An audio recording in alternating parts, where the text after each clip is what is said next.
let's say, should you ever get accepted, everything is linked to that particular case number. So I know right here, bid submission deadline, it says, I'm sorry, eligible bidders, all bidders. So what does that mean? That means everybody. That means primaries, investors, government agencies. Anybody can bid on this property as of right now. Okay, so there's 14 hours and 22 minutes left for this bid. So there's literally a countdown that is happening on the website. There's a countdown.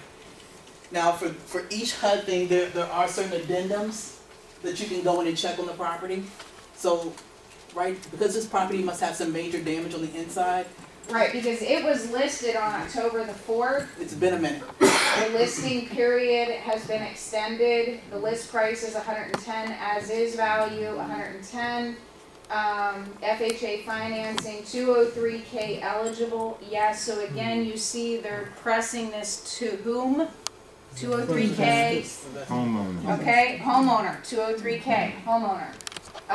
Repair escrow, 4,950. What does that mean? A repair escrow on their website. You got to put some money aside. HUD puts money aside for you? You know. Oh, you have to put money aside. They're already letting you know that from what their person has said, that's all that needs to make it livable.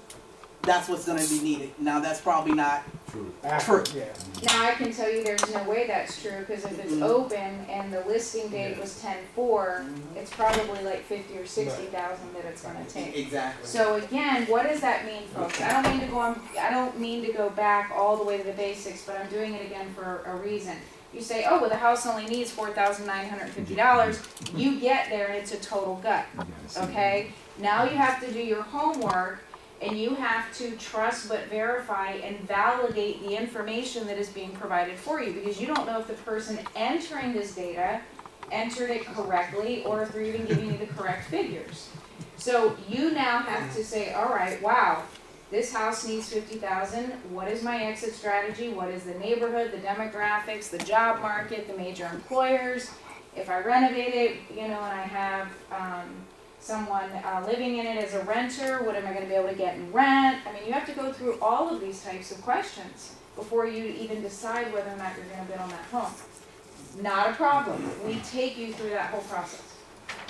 There are certain tabs for each one of these things, and this is where you're going to see some of your things. So your ER, the lead-based paint, your PCR, your sales escrow notes. Okay, what's ECR?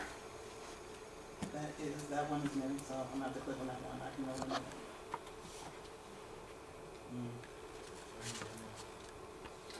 This is where you were talking about if they did an inspection. Right. If they did an inspection or something, it would be here. Right. And then you can see it. Yeah. So how is it that, I'm sorry, how is it that they can go in and assess $4,000 worth of work? Because they're going for bare minimum. Oh. Livable. That's The cheap. environmental compliance record. It's Baltimore. Baltimore has its own set of forms. This is for single family deposition. So it's already. So is that for like lead-based paint and stuff like that? There's a lead-based paint one here. Right. Too.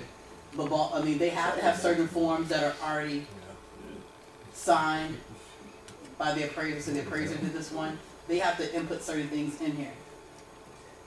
The sales escrow notes. I mean, most people don't really click on this stuff. I would suggest that if you're going to bid on something, that you know what you're bidding on. Yeah, if the inspection report is there, that's key to look at it.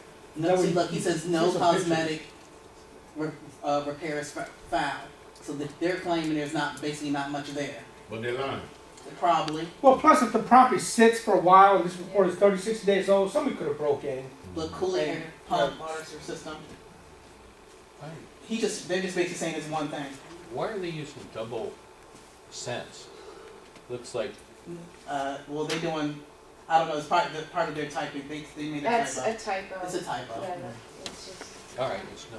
Yeah, it's a typo. But there's addendums, owner occupant certification. So all these forms, when your person goes in to write the contract, they need to make sure they're clicking on all these forms, because if all these things are here, they all need to be done and be ready to go. Okay, so now he's decided, you've printed out all the forms. Do you have a sample package of what you submit to the bank? Oh no, this is just the Well, it's right here. This is a standard HUD contract without each area is gonna have its own set of addendums. So this is a standard HUD contract. Standard, yeah. Okay, anybody interested in looking at this if I pass it around? Sure. It's all legalese. It must come back up here, got it? Okay. I will be searching for it when it's at the end. Okay. All right, any more questions? And if you want to know who the agent, oops, I don't bring this up. This is the agent info. So the asset manager on this is Afori. I've dealt with them before too. They're the stepchild of the HUD program. There's three. There's Hotels, which is the major one. Then there's Matt Martin, and then there's Afori. Those are your three major.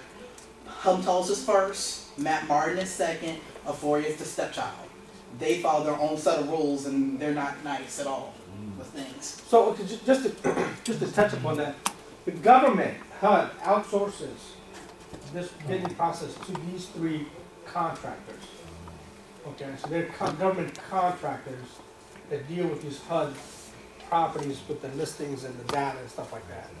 And it gives you all the information for everyone that you need. So you can see the asset manager, they are not scared to give out their numbers. So there goes their numbers, there goes their email address, there's the listing broker information. So let's say you called this listing broker and you wanted to see this property and he was mean to you.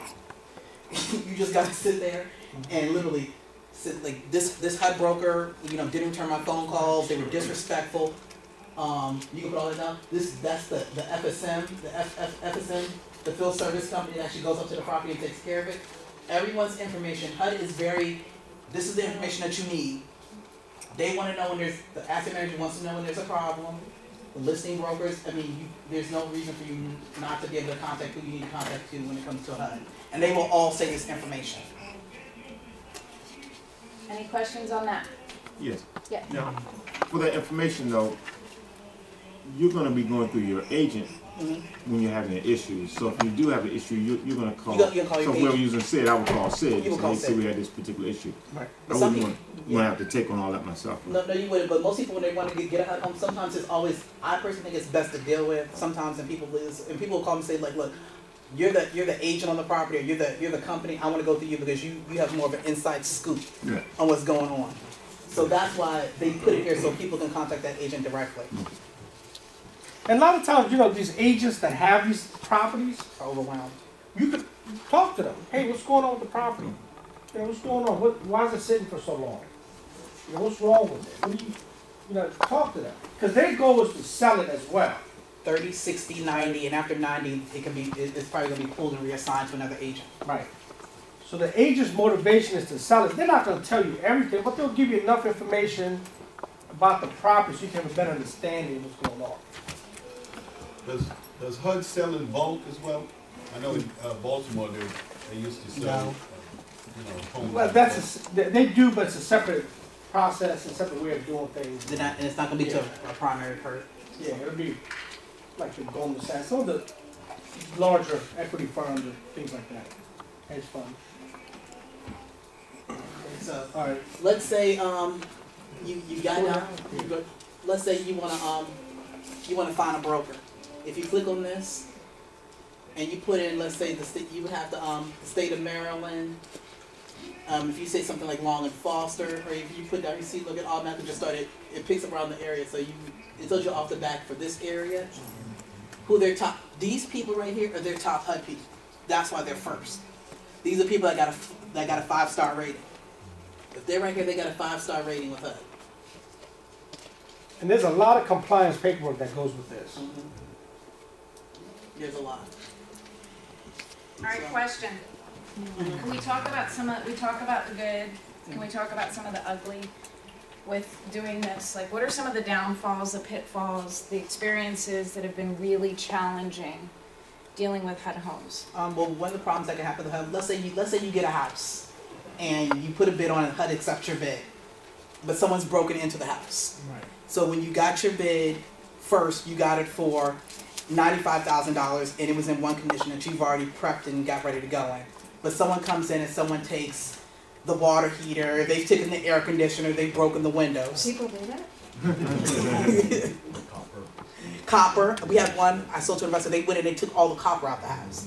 So we were set to go, because she wasn't even from this area, so she was in Canada. She was set to go at a certain date, And I just happened to go into the house because the house was in my area and take a look at it, and someone had took all the copper piping out the house. So I had to call and I had to report to HUD. So then therefore that stops settlement. Settlement stops because now the same condition my person put it in is not what it is now. So now they got to go send somebody out there, and they got to look at their property. They got to assess what the value of what the damage has been done to put on the HUD to give back to my client. So it actually delayed the settlement 2.5 weeks. I was gonna say, how long? 2.5 weeks? It was 2.5 weeks for her because she was in Canada, so they had to wait on her to get back. But it still took a week and a half for them to get me the information. So once that comes there, then then everything is redone. And then, But here's the key. The key is she went and looked at the property before going to settlement. Right. You gotta do that. You gotta go, because things happen. Yes, they And you do. should go to the property, because had she not done that, signed those documents, that responsibility would have been carried forward. And let me share with you why they stopped settlement like that, okay? I learned this firsthand with a fire in an apartment building in Baltimore. When you as a buyer sign a purchase and sales agreement, and it is a purchase and sales agreement until it is ratified by both parties. At that time that it is ratified by both parties, whether it be a bank, a seller, whatever, it becomes a ratified contract, okay? When it becomes a ratified contract, you as the borrower, the buyer, have what is called equitable interest in that asset, okay? Equitable interest in that asset. When you have equitable interest in that asset and something happens to it prior to you taking possession, it is not the same asset that you put an offer in on as it ends up. Because you have equitable interest in that property, you could be entitled to insurance proceeds to be added as an additional insured. You definitely want to stop settlement, which is what they did, and you renegotiate the entire process to make sure that both sides are covered. Equitable interest is definitely something you want to write down, okay? Make sure you understand that. yes, sir. So I just want to say you had to pay for putting the copper back in? No, they didn't put the copper back in. We could have either put the copper back in, which would have took longer. Now you're looking at another 2 weeks, or they gave her a $3,500 Credit. a credit, and she was like, she was an investor anyway, and her husband did that stuff for him, so she was like, just give me the credit. And I can tell you the government is very stingy with credits. $3,500 isn't going to cover putting copper piping back in. So you probably aren't going to go back in with copper. You're probably going to end up going back in with CPVC. You know, you got to take all these types of things into consideration. I had one of my students who put an offer in on a 4-unit down in Richmond, got it when she did the inspection. We did a structural inspection. We found that there was a little bit of rotted plywood. It was beautiful because it was only a little bit of rotted plywood, but it was a subfloor. And the structural engineer said it was foundational problems. I said, beautiful, beautiful. We took that back to the bank. She's like, the agent said, she's not going to get anything. And I said, oh, yes, she is. Oh, yes, she is. It's structural damage, you know. So she submitted it, and the listing agent kept saying, I'm telling you, they're not going to give her anything. I said, Debbie, submit it at 10 grand. Submit it. They gave her half. And she said, oh my God, Tammy, I can't believe it. And the agent said, oh my God, I can't believe that. I can't believe that they did that. Structural, foundational issues, they are not, and mold. You know, they're not going to mess with that. So it may not be a full amount of credit or the full cost of what it would take you to mitigate it or repair it, but at least you will get something back. Andre. Right, here's one of the reasons why a bank or the government may do that.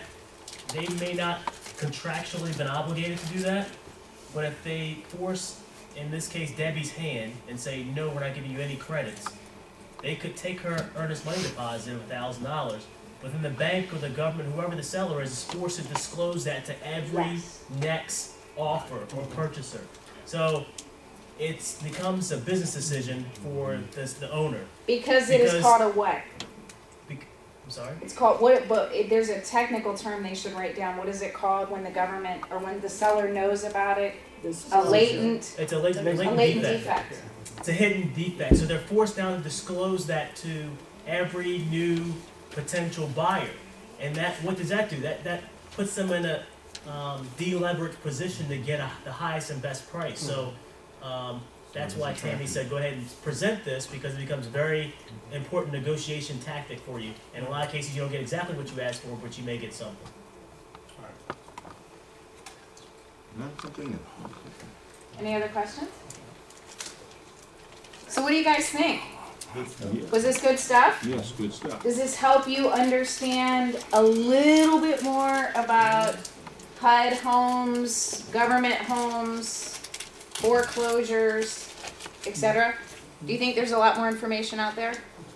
Yes, and that's what we're going to share with you. Absolutely.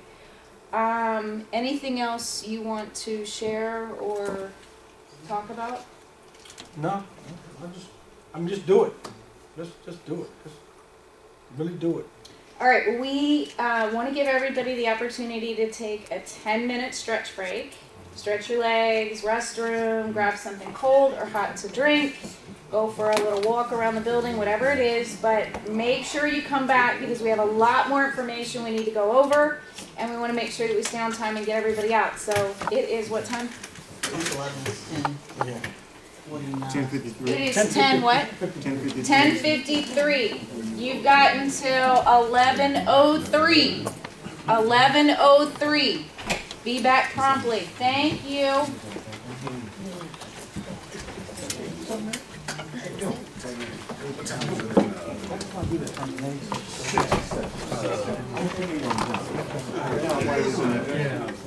I need the one now. Before you know, we're having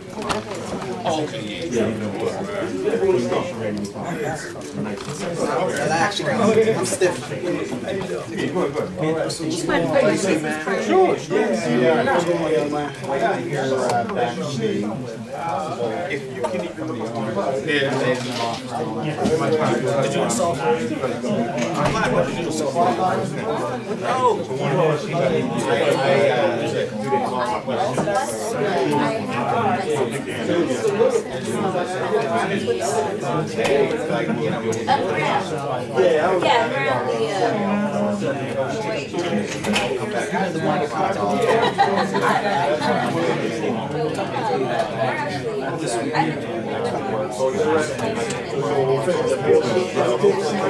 I heard you stop by yesterday.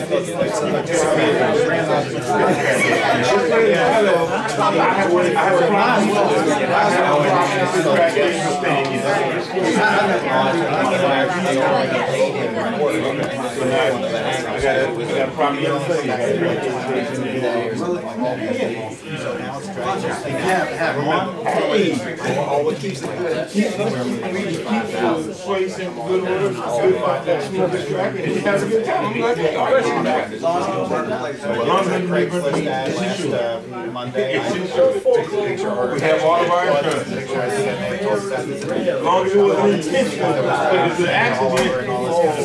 I made it look good now. That's how it shows pictures of Jeff. So we get credit washing this week.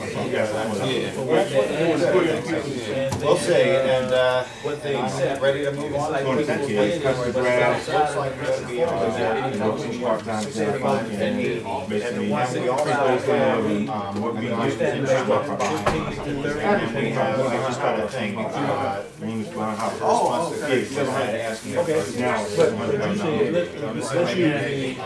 Somebody else.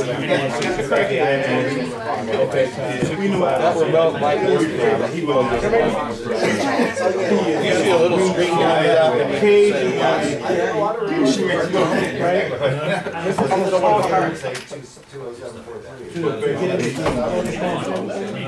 Unless they caution you. Hey.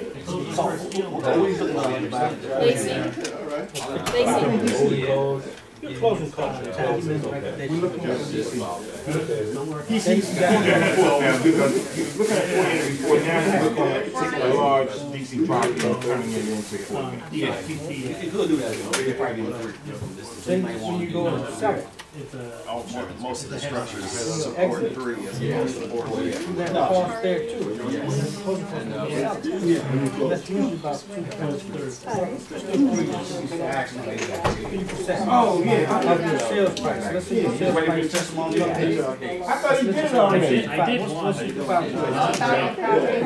About your property. What's up, Tyrone? Hello, how you doing, Sid?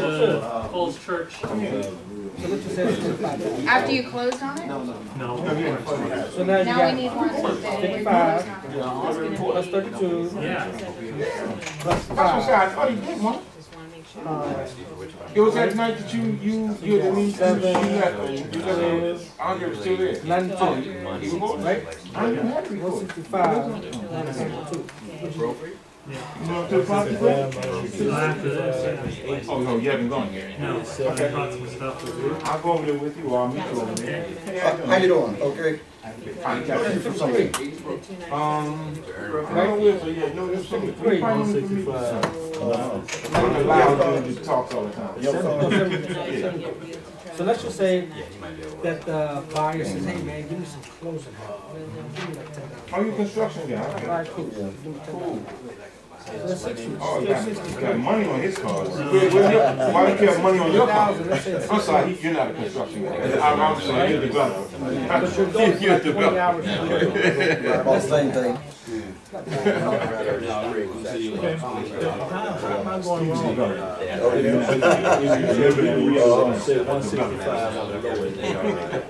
He gave us a break. You've invested further. So you want to, huh? You want to come through? Oh, are you? Oh, okay. 107. Are you on video business and you doing this? Nah, we don't charge you. Testimony. Yeah. Oh, you can be a blender. Yeah, because they're actually I just told more. How you know blender? How can you know all the people I know? Where? The one that got Oh, that's right. You introduced me to Fred. That's his shot. What happened to Washington? Oh, I'm gonna take you some work on that today. Huh? I'm gonna take you some work on that today. I need to run to my car real quick. I'll be right back. I need to talk to you, man. I need to talk to you real bad. If you make all the money. Oh, okay. I got some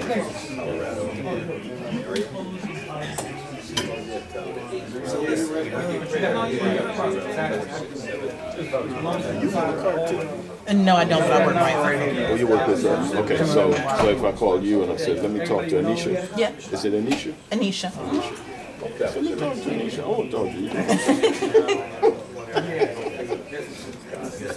So you have all The HUD. paper, all paper, HUD knowledge, HUD and yeah. all that. Okay.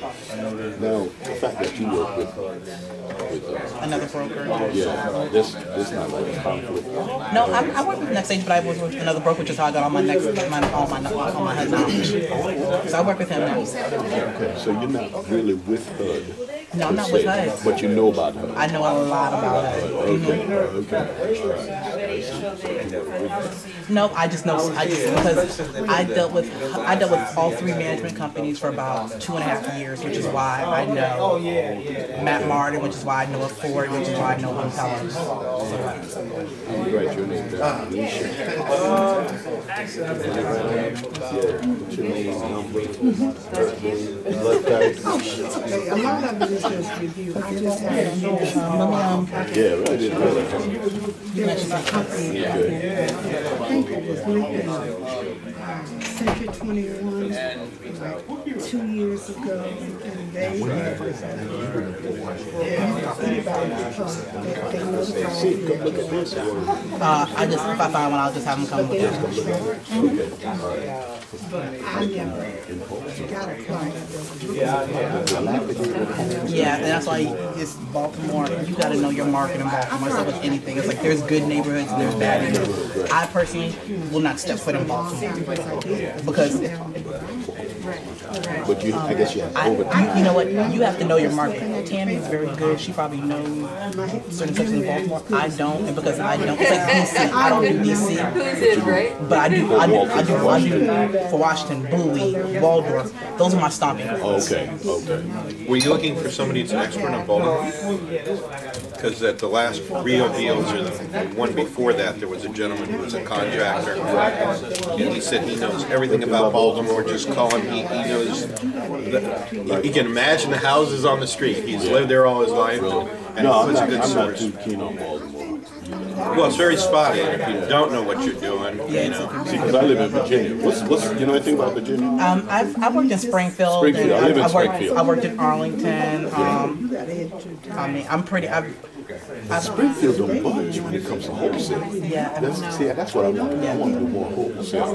You probably better with the Maryland area. Maryland, PG, DC. What about DC? DC. If you find the right neighborhood in DC, How are you you doing? can make a lot of money. Wholesale. Wholesale. Sid has done DC a lot.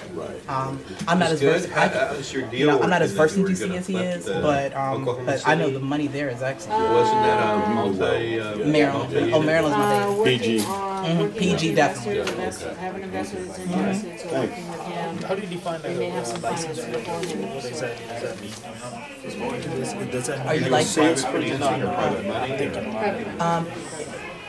A licensed realtor, we're just gonna get a lot more like the information, like But no, we're, homes database and those other places. They're not real time. So I don't know how many people call me and say, well, I saw this listing on Homes database, and I would go, it had been sold for like 4 months. So when you do that MRS, you just get a better access to it. Now, if you're not an agent, you can get an MRS access ID, but it's going to cost you twice as much as if you were just an agent. Agent, do you mean a salesperson or a broker? No, salesperson. You don't have to be a broker. You don't have to be a broker to get an MRS ID. Your broker has to approve your MRS application because when you sign up, it'll send it to the broker to make sure that you actually link to that office. But no, any agent can get it. You just have to pay the fee. How much is it approximately? It's about $3 something to sign up, I think now. But it's like $165 to keep it, and it's like every 6 months, I believe. To get access to MRS, and that will be only like a Maryland area or Maryland, DC, VA. Oh, it'll be all three. It'd be $300 total, and then MRIS is $165. And mostly when the sign says they're looking for agents. So Yes. if I become an agent, so I could hook up with this. So how does that work? If you want to, you'll be commissioned. You'll probably be commissioned, and depending on, start off, depending on your split level, that's something you can decide with the broker. But getting your license is not done. You can get your license either you can go every weekend, you can go every day for like a week. All right, ladies and gentlemen, you just let's take your get back test in our and you're ready to go. We're past time. Bring everybody back in, please. My daughter? Oh, she's beautiful. She's in Afghanistan right now. Wow. She's a bodybuilder. I love it. She looks like she's in good shape. She's your mom's man. You gotta be, especially out there. Here. Okay.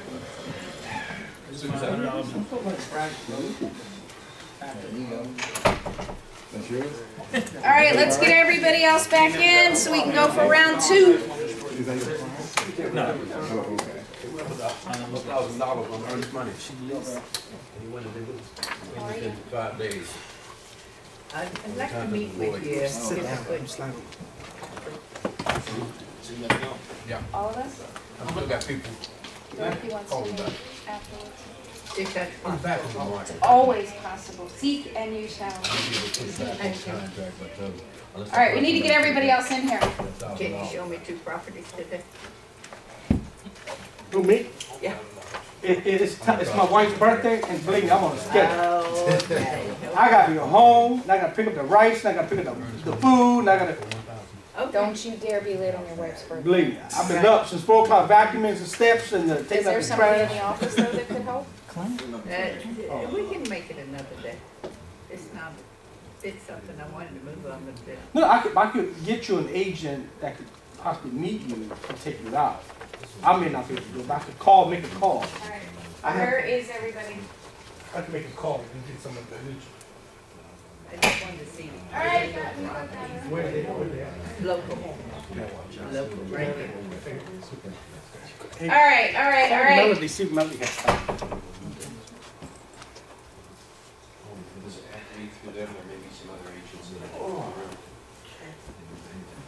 I have to be a proud mom for a moment. This is my daughter, who is in Afghanistan right now.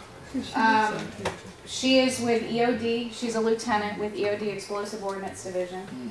And this was her being awarded their deployment patch, which is this little red patch right here that they wear on their arm, which means that they've deployed. And apparently in the military, that's like a huge, huge thing. So I just got this picture, and I'm just so proud because she's glowing and she looks so beautiful and so healthy. And you know, no matter what is going on,